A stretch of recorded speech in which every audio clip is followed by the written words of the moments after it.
এ বাবা কইরে তুই এ বাবা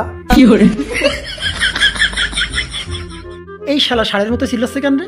কি হয়েছে রে? তুই যে কথায় কথায় কইস রাফি কত ভালো ছেলে, রাফির কাছ থেকে কিছু শেখ, ওর বাঁধে পানি খা। এই কোতে কোতে যে তুই আমার জীবনটা তেনা তেনা বানায় ফেলাইছিস। রাফি যে মেয়ে নিয়ে ভেগেছে কাল, তুই কি তা জানিস? হারামজাদাটা এই জন্যই মনে হয় রাগারাগি করতেছে আমার সাথে। আব্বা জানি তো। ঠিক আছে সামারিয়া। এই শালা তা তুই এখন কিছু করছিস না কেন? এই যাই মনে হয় খেপে গেছে রে, বাপের শালা করছে মনে হচ্ছে ওর মাথায় রক্ত উঠে গেছে। এখন যদি ওর মাথা ঠান্ডা না করায় তাহলেও আমার ঠাপ দিয়ে দেবে না। আব্বা ওই আমি দেখতেছি ওই বিষয়টা, আমার শুনেছি আমি, বুঝলে? এই 100 টাকা নাও, কিনে আইসক্রিম খাও, খাইয়ে মাথা ঠান্ডা করো। আমি দেখতেছি বিষয়টা, ধরো ধরো। তুই আজকে আমার বাপ বলে পাইছি কি, নাহলে ঈদ দিয়ে তোর গোষ্ঠী দেখিয়ে দিতাম।